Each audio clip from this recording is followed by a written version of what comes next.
Okay, so this is, Professor Sudweeks wanted me to read this from President Monson, and about the importance of obedience to the commandments. President Monson shared the story of Clayton M. Christensen, and how he was the center on his basketball team in England. They were in the Final Four game, similar to the NCAA tournament. When he found out that the final game would be played on Sunday, he went to his coach and told him he would not be able to play in the final game because he did not play sports on Sunday. His team did not win without him. Or his team did win without him. That difficult decision was made more than 30 years ago. Brother Christensen has said that as time has passed, he considers it one of the most important decisions he ever made. It would have been very easy to have said, you know, in general, keeping the Sabbath day holy is the right commandment. But in my particular extenuating circumstance, it's okay just this once if I don't do it. However, he said, his entire life has turned out to be an unending stream of extenuating circumstances, and had he crossed the line just that once, and the next time something came up that was so demanding and critical, it would have been so much easier to cross the line again. The lesson he learned is that it's easier to keep the commandments 100% of the time than it is 98% of that time. So, give it to Fred ready. Thanks. That's a good-looking group. All color coordinated. That's old. There's 16 grandchildren now. But it's a good introduction. It's good to be with you. Been doing this with your wonderful teacher for 20 years. And about to end. I guess you know next semester is his last semester.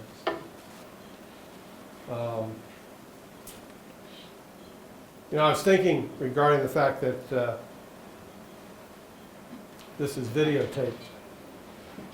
I thought very quickly when I thought of that, and I said, somebody said, is that intimidating? And I said,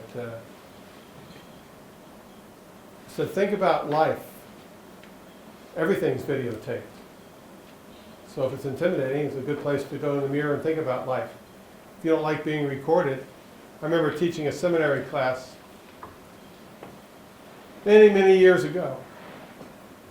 And I was talking back in the days when they would have 1 or 2 video cameras in like the 7-Eleven.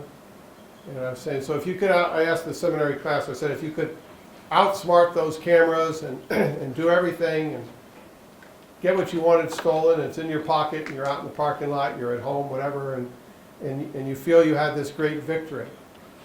I said, yeah, I mean, victory at all. It's all videotaped. Father in heaven knows exactly what you did. And I said, so what are you going to do, sue them for invasion of privacy? And we had a really good discussion about that. So our entire life is being videotaped. It is, again, great to be with you. I congratulate you for taking this class.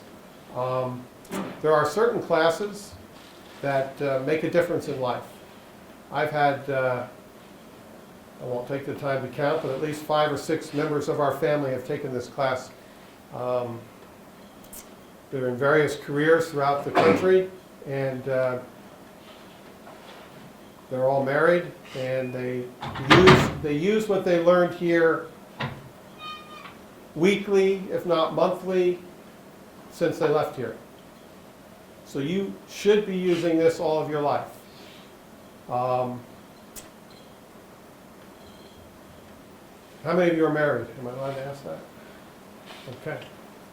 The personal finance class and all that you're learning here saves marriages. The number 2 cause of divorce in the country is financial. Breakdowns of financial understanding between husband and wife. So if we meet on a weekly basis, which has not been discussed in class yet, I know it's in the syllabus, but if we meet as if you're single, you meet with the Lord. If you're married, you meet with the Lord and your spouse on a weekly basis and discuss what isn't yours to start with. Now I would ask that we're going to cover a lot of different topics today, and they require you to not get caught in the I've heard that before. Okay? Allow it to Anybody know what's the structure of an acorn? What's on the outside of an acorn? A very hard what? Shell. Yep. And a very soft fruit in the middle. Each of us spend a lifetime building the shell. And very seldom do we ever let anything through that shell. It's when we do that we have what my son would call aha moments. That's when life becomes very special.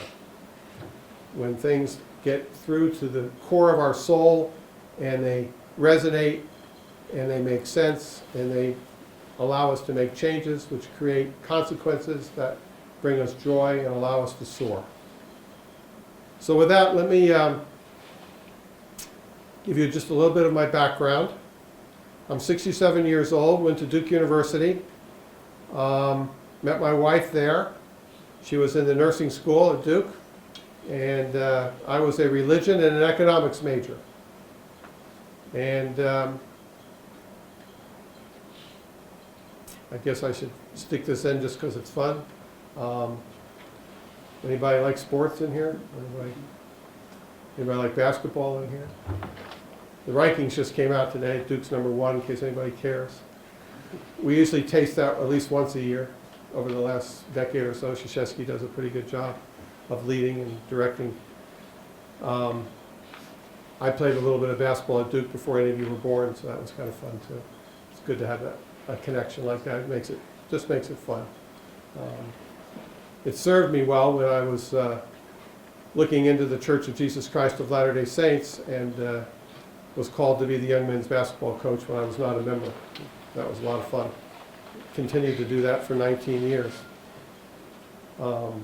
We looked at the church for about 3 years before we joined. So we met at Duke University, and I was going to become I was accepted to Princeton Theological Seminary and was going to go and become a Protestant minister. And in that world, I was excited to be. I looked at Princeton and Yale and Duke, and to be accepted at Princeton and to look to do that was exciting. And I was making a phone call and asking that Duke send something over to Princeton that they needed for the records. And the phone was ringing, and it was at that moment that my shell was penetrated to the core. And we all have our special moments. Elder Holland has said that each of us are entitled to our own Red Sea experience. I believe that with all my heart. I've had a number of them, and that was one of them that day, when the Lord spoke to my heart and told me to put the phone down and not go to Princeton. And I did. And I went into the insurance business with my father, and thus stand before you today having an insurance and financial background. Our current organization is about 20 of us that between us we have expertise in anything to do with finance or insurance. We meet individually or corporately with people throughout the country, listen and see what we can do to help them. So whether we're analyzing somebody's homeowner's policy and showing them where they need to make changes, or we're putting in a 401k, or we're helping somebody with a special needs trust, or we are selling insurance to cover a fleet of 500 trucks or ships all over the world, it doesn't matter. It's an exciting business. It's all about meeting people, listening, and doing what we can to help them. The rules keep changing, so it makes it ever interesting to help people. So with that background opened up, let's talk about things that maybe could benefit each other. Let's look at some of the things. You've already had your insurance discussion in the class? Okay. So this topic today is life happens. So the last thing we want to do is give you a reason to just walk out of here and be depressed. Life happens doesn't mean bad things happen. However, we're going to need to just address that for a moment, because that's what so many of the products I'm involved in are about. I just recently, my partner's son's house just burned to the ground in New Jersey. Okay? That's a life-happening moment. Smelled smoke, suddenly flames. It followed the gas line. In fact, the last door that he walked out with 2 of his children, when he went back to get something else, that door blew out. They were just one step ahead of it the whole way. So they're safe, and the house went to the absolute ground. So I have the insurance on that house. That was a good decision to insure it. Insurance is simply a transfer of risk, as is most things. We transfer when the cost is less than the cost of what we are concerned about, or when the exposure is. You can't tell me whether a little child is going to run out in front of your car, but the world will tell you you need to have insurance for that, because that child just got hurt and it was your vehicle that hit them. So that's a concern. So big point number 1, responsibility. I live in a world where I watch irresponsible actions create frustrating consequences and lots of unrest in people's lives. Now, what does that mean? That means, for example, Hurricane Sandy came blowing through New Jersey and it did an awful lot of destruction. Now, if you've been paying your insurance premiums for 15 or 20 years, Sandy comes in and puts a lot of water inside your house and your insurance agent says it's not covered, we have a bad day. Okay? We have a bad day. Now, if for $79 you could have had coverage, but you didn't because you didn't want to spend the money, now we have a worse day. And then when we turn to our spouse and say it's not covered, we have a worse day. And then when we have that moment where we have to decide who's responsible, we have a really bad day. Because we're not built to take responsibility for bad results. That's not how our society is built. We have to blame someone else. So my message to you today is, don't get caught in that. Be responsible. We live in a world of entitlement and quick decisions, buy the cheap stuff, and everything's the same. Every automobile policy is the same. Every homeowner's policy is the same. Every renter's policy is the same. Every life insurance policy is the same. So as you get ready to move on out, and some of you are certainly involved in buying all these things now, you might want to go home and recheck everything you bought and be responsible. Do you have what you think you have? Do you have what you should have? It's really, really important. And you don't know it till you need it. Okay?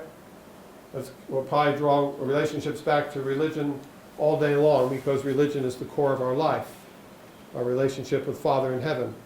You know, I have a quote on my phone from President Uchtdorf. I don't have the phone with me, it's out in the car, so I won't have to buy donuts. But it says that Father in heaven loves us just the same through the challenges we have or the celebrations we're having. There's no difference. We decide there is, but there's no difference. That's a hard principle for anyone to understand. And I don't know any of your backgrounds, but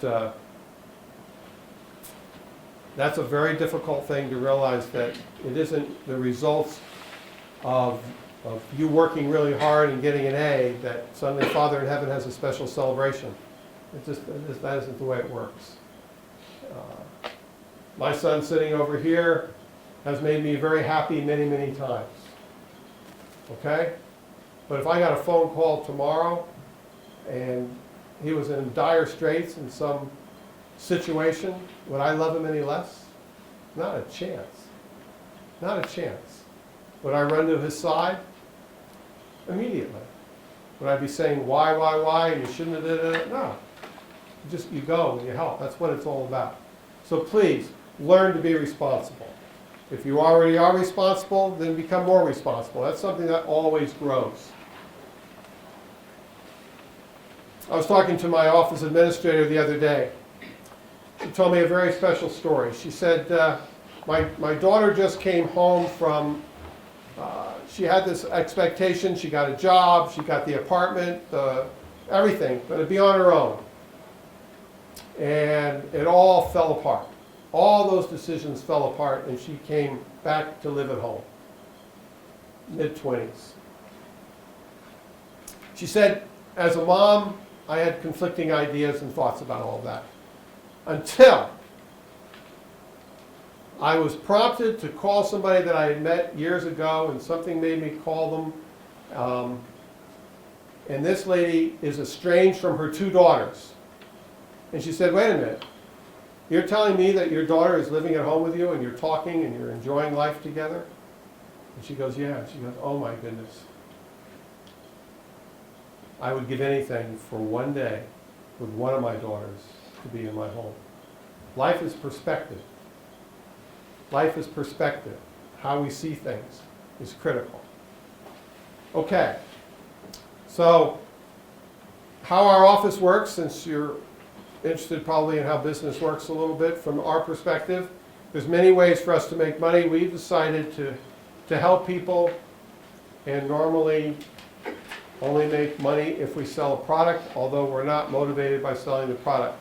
And we just ask people to believe that, and that's worked out just fine. There are many, many brokers and agents and professionals throughout the country that have benefited from our reviews and are trying to help people. Because we simply tell them to go back to their current agent or their current financial advisor and make these suggestions, ask them these questions. We do a lot of reviews for a lot of people, and we enjoy that very much. The key is for you to surround yourself with good, responsible people. So let's talk about life happening. How about, I'll just give you a couple of quick stories. We had the house burned down. We talked about a child running in front of a car. Three young men that I knew back when I was your age, and I sold them disability insurance policies. They all became orthopedic surgeons. They're all now in their 50s or 60s, and they've all gone out on claim. All 3 of them. One for a liver ailment, one because his daughter was being attacked when he went to pick her up and he jumped out of the car to defend her, and the third had a seizure in an accident while driving with his son to go to a computer store one afternoon. Okay, the one with the seizure has received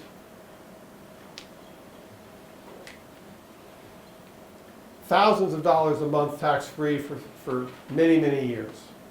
What a great policy to try to help somebody who's now not allowed in an operating room because they had a seizure. They've all received money to help pay the bills when they can't earn the money themselves. Disability is a very misunderstood coverage. That's probably one of the least insurance products ever bought by people. A lot of them will get it through their company, and I'm assuming most of you people are heading toward a larger corporate type of work. Am I correct? Going to work for the PwCs or whatever of the world.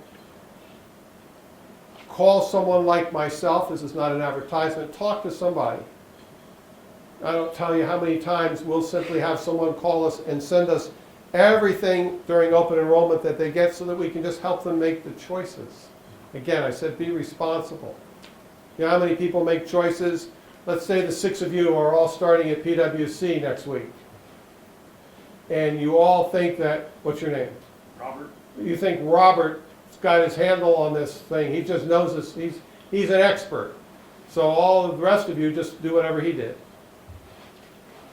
Now you're going to get all sorts of joy or sadness, depending on how your choices affect them, and they all have different lives than you do. And it just doesn't work. When we do 401k enrollments, oh my goodness. It's somebody follows everybody in that group, and you just go, you can't do that. So in our group, we meet with everybody individually. You've got to individualize these choices and these things you do. So back to disability. Yes, everybody will say, they'll check the box and go, yeah, I've got disability. Okay. And what happens if you don't work here tomorrow? Well, then I don't have disability. I go, okay, but you still have a life. And what if you have developed 7 significant health issues during the time you worked at PwC? And you don't have, and now you can't qualify for insurance. You know, I'm not trying to be doomsday here. I'm just saying you got to think these things through. Okay? A lot of people will say to me, I don't need life insurance right now. And I go, in this day and age, where we go through more medical tests in a week than most people used to have in a lifetime, I would bet if we took the time to study it right now, that most of you have something on your medical records. Whereas 30 years ago, most of you wouldn't. Just because of the way we do medical exams and we do things today. And all of those are looked at by the insurance company and determine whether or not you qualify for insurance. So, if you bought a $1 million life insurance policy outside of that corporate world, because that policy is not going to necessarily be portable, or if it is, it's going to be very expensive, you buy an individual policy, just make sure you're buying it from a company that has very good products to convert it to. So you buy a $1 million policy, and we go out 10 years from now, and suddenly you're not healthy anymore. Or maybe you're very healthy, but there's something on your record. You've got asthma, you blew out a knee, you've got a heart palpitation, whatever. There's 1,000 things nowadays. Not to mention the very serious and highly respected new world that's been much more exposed and much more discussed of anxiety and depression. That's a very, very large pharmaceutical industry right now. So many people are on something to try to help them, which is wonderful. But it catches the attention of an insurance company. So my point is, not to beat this to death, you buy a life insurance policy now, you buy inexpensive term insurance, just make sure it's with a company that has very good products to convert, because you may never be able to qualify for life insurance again in your life, or it would be highly rated. Versus when you convert it, they don't ask any questions. Okay? When you convert a life insurance policy, it's just convert it and change the premium and the type of policy it is to permanent. And maybe you'll never need permanent insurance. Again, everything's individual. But these are all ways to transfer risk, to accumulate money, to do things that you need to do. So let's talk real life from Fred's perspective. I said I have 5 children, and 2 boys and then 3 girls. Our daughter Heather is 33 years old and she lives with us. My wife and I, when we met and were your age, never saw this coming. Not in a billion years did we think our daughter was going to have a seizure at age 1.5. We never saw that coming. And now she's 200,000 seizures into life. And she's 33 years old by age, but everything else is all over the charts depending on what you want to discuss. She's a 5-year-old, she's a 2-year-old, she's an 11-year-old, based on studies people do, but it doesn't matter. The point is, she's been through 3 major neurological evaluations for week-long events in the hospital, only to find that the doctors have turned to us and said, we have no clue what's wrong with her. Okay? We'll come back to her again in a little while, but how does that impact us in this class? Freddie lives in Arizona. He's got 4 boys. Yeah. Thank you. I'm going to quickly run through all the different. You went to Duke? I know, I got this. He got 4 boys. I don't pay any of his bills. Okay? Bottom line is, let's just go real quickly. In the society we live in here in America, I am responsible for my children until when? End of high school? That's a norm, right? After that, I have no idea, it's none of my business whether you're paying for every dime of this or whether your mom and dad are paying for you being here. I have no idea. It's none of my business. But you all have your own different schematic.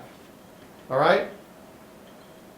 But my responsibility, and when my wife and I would do our budgets and plan things, we made the decisions on what we wanted to do about college. But clearly, we were taking care of our children through high school. Is that a norm? We all go along with that? Okay. So, is that the same with Heather, our youngest daughter? No. So let's just talk about Heather. Let's say she's going to live to be 85 years of age. and let's say it costs $50,000 a year to take care of her and her medical needs. You do the math.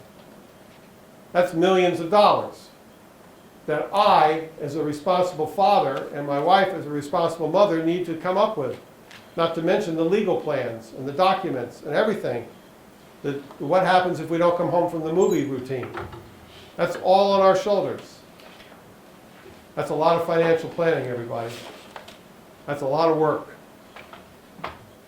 That's a nice life insurance policy sitting inside a special needs trust with a lot of instructions that include things like how Freddie will help us out if my wife and I become disabled, can't take care of her anymore for our own health reasons, or when we pass away, because obviously we should pass away way before she does. That's a big change. Okay? So, understand what we're talking about? Life happens. What we're simply saying here in so many different types of examples is be prepared. Not doomsday. There's nothing to be afraid of. Simply want to be responsible, think about things, and move forward. Okay.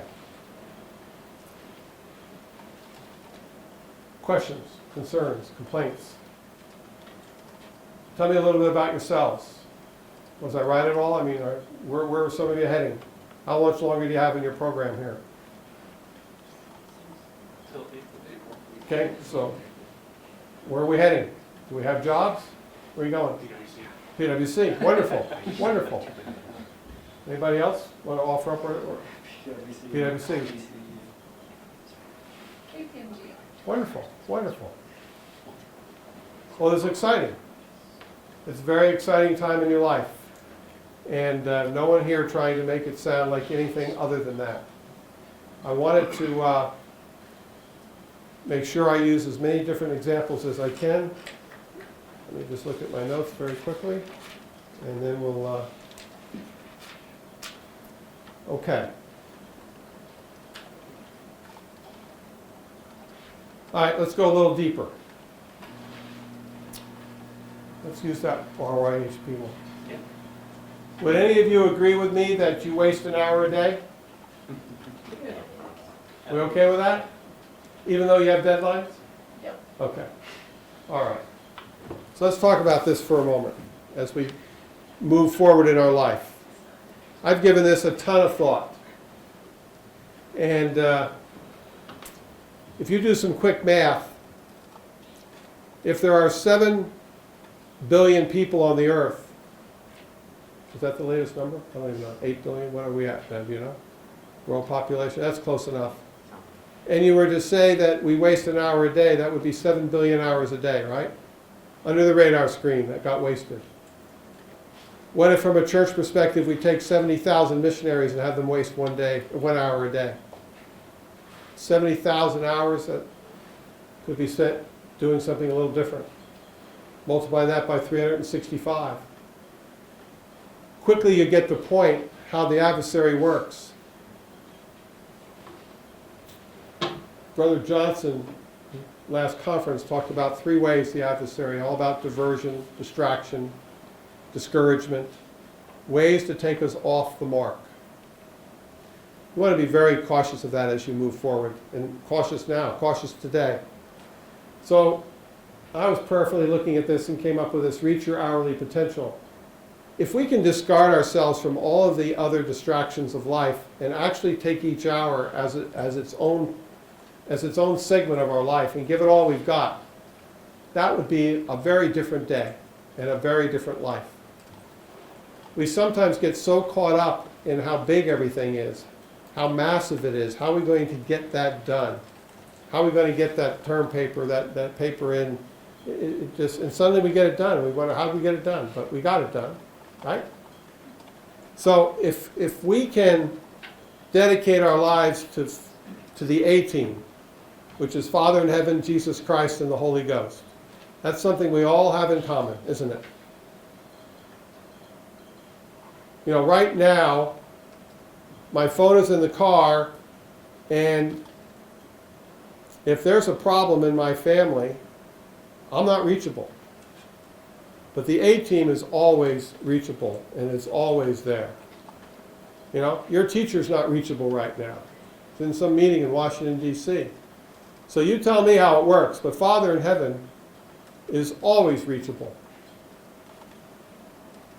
Reaching your hourly potential can be a very productively exhausting way to live your life. But I would challenge you each to think about it and see what adjustments you need to make in your life so that right now we're starting a new hour. It's 1 o'clock.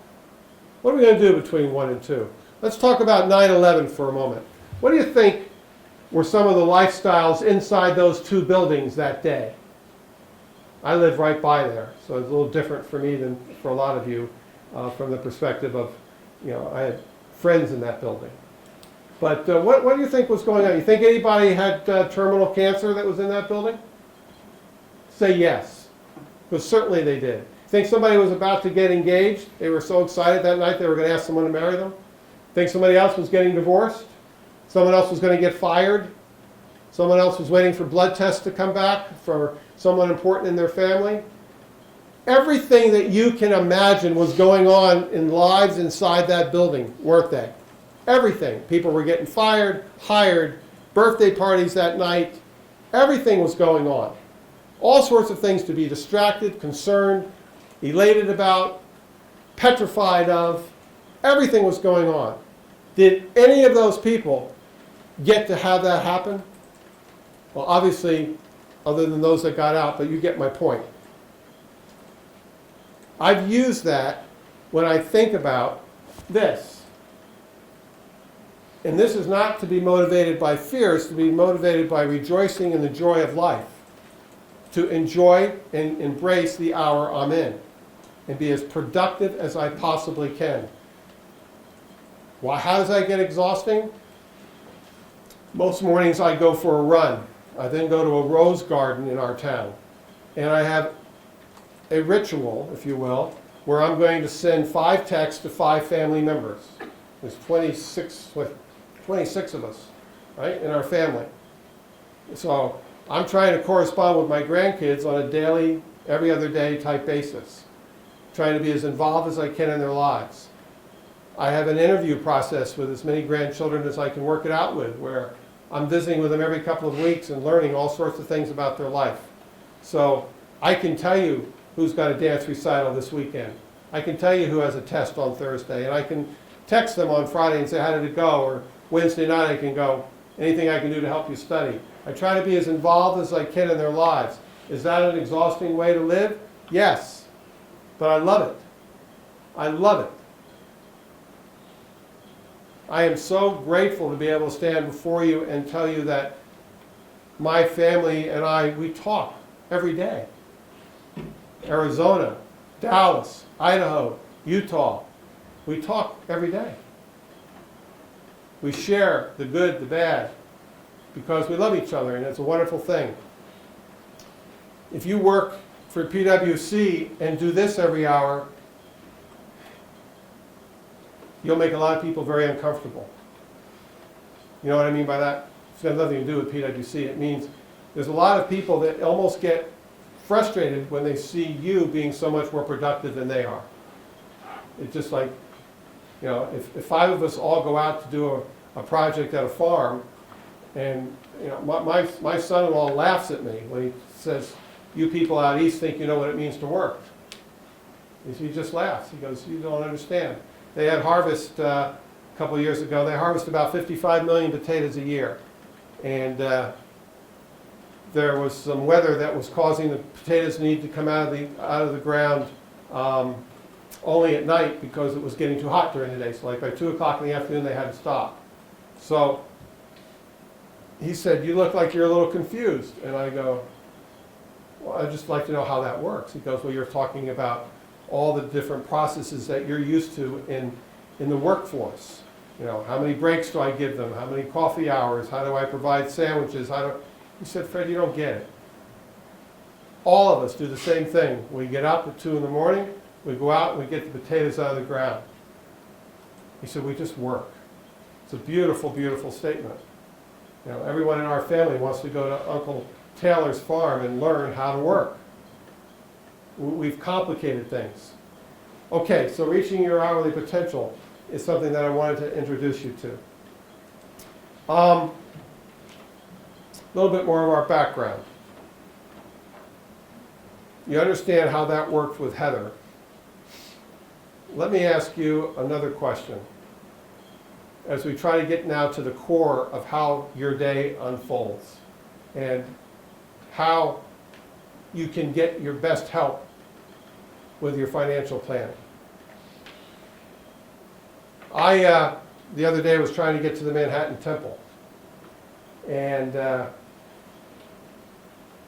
I couldn't find my Metro card, which is what I use to get onto the subway. My wife was out in Idaho, our special needs daughter was at work, and I was rushing around the house, and my wife has great influence on me as far as trying to save $1, and if I have to go buy a new card, and I suddenly had the prompting through prayer to go look in the bedside table drawer next to my bed.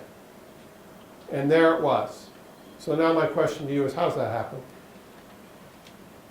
What's that all about? How'd that happen? President Nelson's been talking to us about it since he became the prophet. 2 words. One begins with P, the other is R. Personal revelation. Okay. That's the core of this class. That's the message I want to make sure we deliver today. I don't know where each of you are in your lives, but I know this, and I testify of this, that we must, as the prophet has said, we must lock down how we get personal revelation. If any of you, now back to the acorn, let's tie all this together. Let this break through your tough shell this afternoon.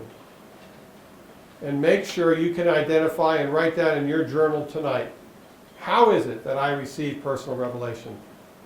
Now, when I was, Elder Ballard made a great statement that really helped me when he said that he had never felt a burning in his bosom. Well, that was the big thing, right? So if you didn't feel that, then you could just go through life thinking you weren't getting personal revelation. Well, that doesn't work too well. So it was so helpful to me and freed me up. So however you receive it, you need to lock it down and trust it the rest of your life. And I cannot give you a more important assignment than that. Find out, if you don't believe Father in Heaven speaks to you, then you start there. Start wherever you are. But I guarantee you that he does speak to us in even the smallest of details. All this stuff that we heard about once where, we need to live independent lives and we can't. How many times have I heard people say, well, I couldn't bother Father in Heaven with that? I go, okay. Okay, it's not big enough. But he found my Metro card for me. So I can't deny what happened. He found my card. Why? He's got 7 billion people to take care of in other worlds. I don't know how it works. If I had my phone right now, I'd hold it up and go, how do I watch his son play soccer in Arizona when I'm in New Jersey on my phone? How do I do that? I don't know. And quite frankly, I don't care. I like the results. It works. So I don't know how Father in Heaven takes care of every little detail in my life. I don't know how, but I'm not going to waste my time not reaching my potential by just trying to figure it out and debate it and go, no, that can't happen. That's just a coincidence.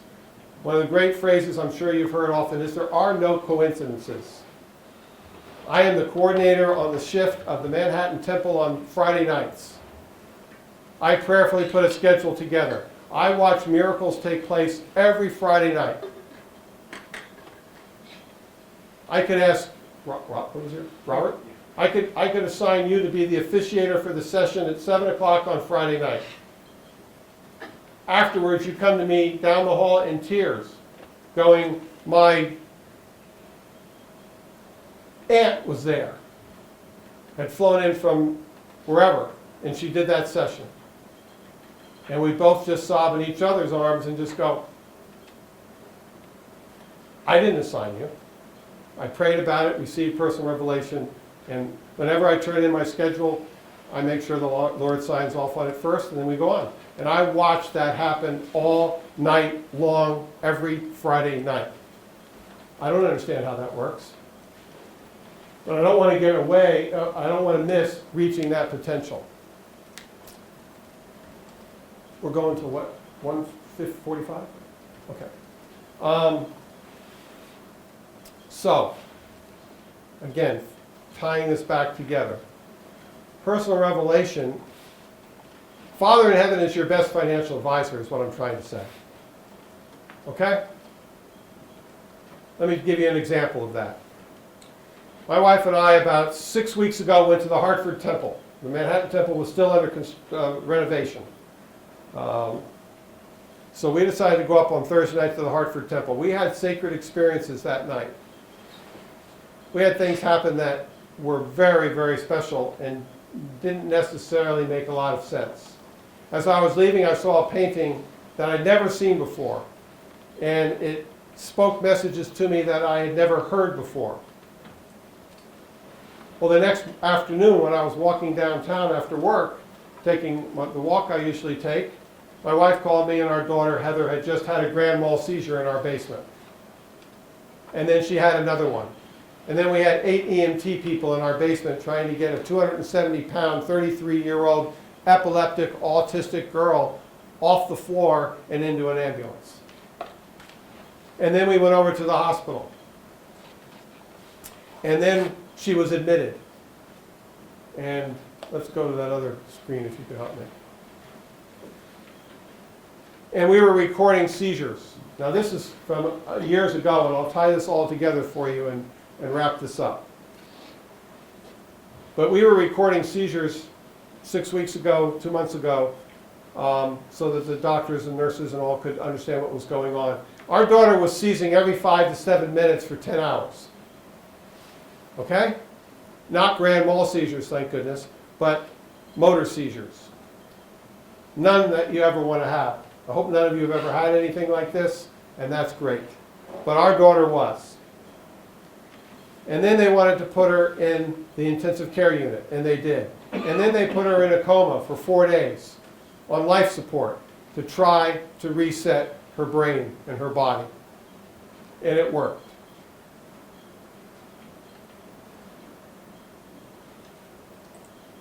I've never had a real conversation with my daughter. Let me say that again. I've never had a real conversation with my daughter. So, what happened in the Hartford Temple?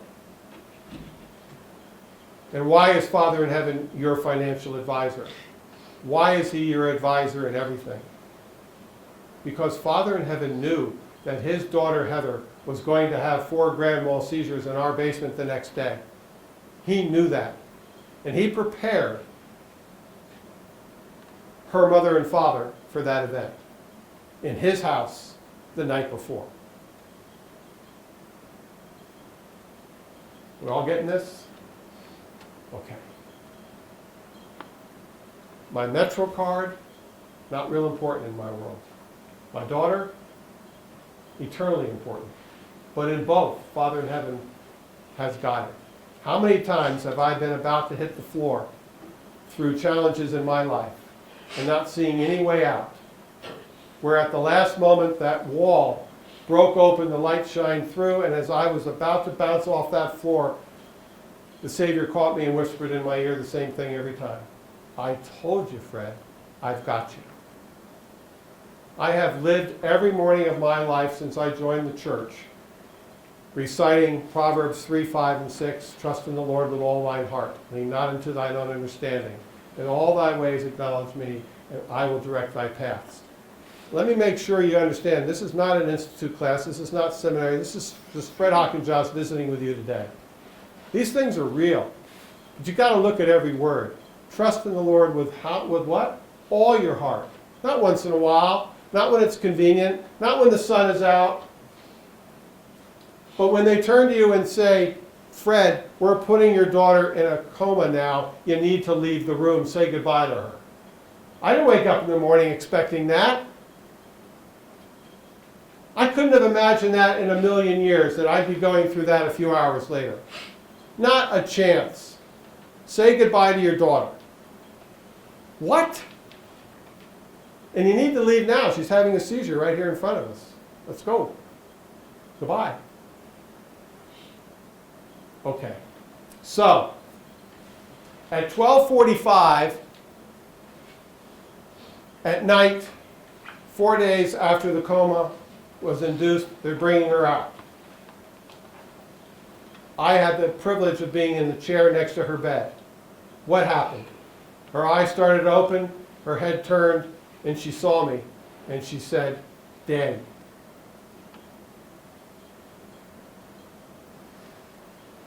This particular event, Freddie was deeply involved in. This one was 9 grand mal seizures flying from Dallas, Texas to Newark. Met as we landed. I found out how security works at Newark Airport. There's a lot of walls there that none of us know exist until they come down. And they all came down for us because we were ambulanced off the plane to Beth Israel Hospital.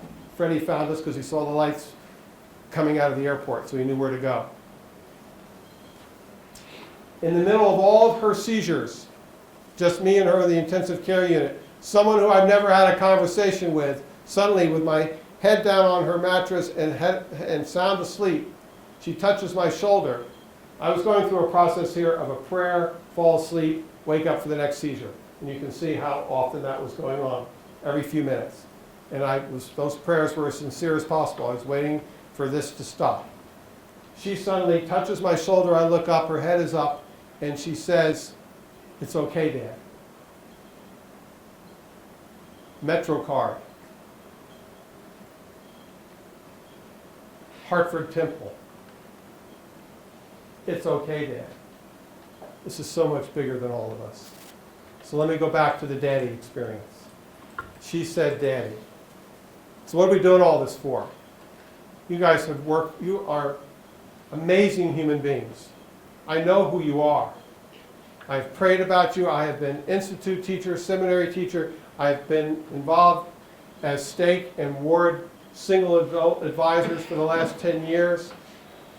I know that everybody here was told that they were special. Are we communicating? Just like you said you agreed you wasted an hour a day, have you been told since primary days that you were special? Preserved for a certain, you got it all? Well, you know, the adversary's not real thrilled with that. You know what anesthesia is, right? Quietly, the adversary has administered that to the youth of this world so that they get tired of being told they're special. Let me summarize all this now and pull it together. 1, you are special. 2, you were preserved for some special things at this time, many of which you've already accomplished. If you don't like being special, I'm sorry. But just like the people that I said, what are you going to do, sue the Lord? Okay, you are special. If you think through the adversary that you're not worthy to be special, you're wrong. You are special. So shake it off and rejoice in the fact that you're alive at this time, that you are your age, and go rejoice in being special. It's okay to say you're special. It's okay to say you expect to go to the celestial kingdom. You're not jinxing anything. He found my MetroCard for me. He loves you. Rejoice in that. What are we doing this all for? It all came clear to me through my daughter Heather. When each of us closes our eyes for the last time here on earth, and we open them on the other side, should it be any different than what Heather and I went through at 12:45 a.m. in the hospital when she opened her eyes and said, "Daddy"? Think about that the rest of the day. Isn't that what this is all about? When we close our eyes for the last time, we're going to open them on the other side and say, "Daddy." No disrespect meant to not saying the word Father in heaven, but I think he would love to be called Daddy. And I can't think of a much more cherished thing to be called than Daddy. Of Covered a lot of miscellaneous things. Most important message is that all of this financial stuff that you've studied and are doing, use it, follow it, have the strength and commitment to do it. It's so important to stay committed. The adversary has quadrupled his efforts, President Nelson said. Quadrupled. Go quadruple the number of sit-ups you did today, tomorrow. Go quadruple that and tell me how your stomach feels in a couple of days. You'll have trouble moving. Satan is not a happy situation right now. Very concerned. He's given us his final shot.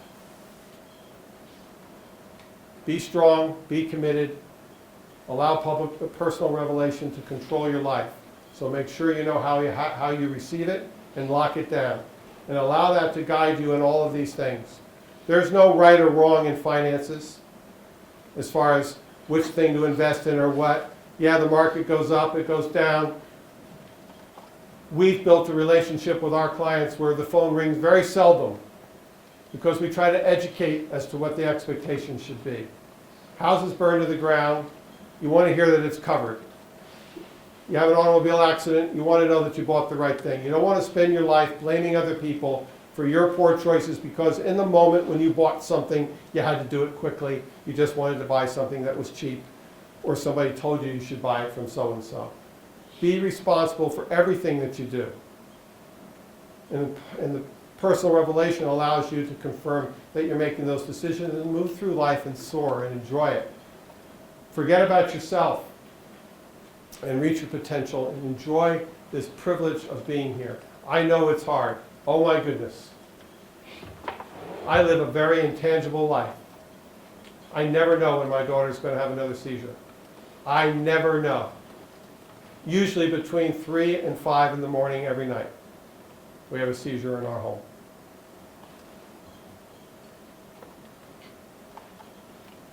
When I joined the Church of Jesus Christ of Latter-day Saints, one of the big pamphlets back then was Families Can Be Together Forever. That caught my attention.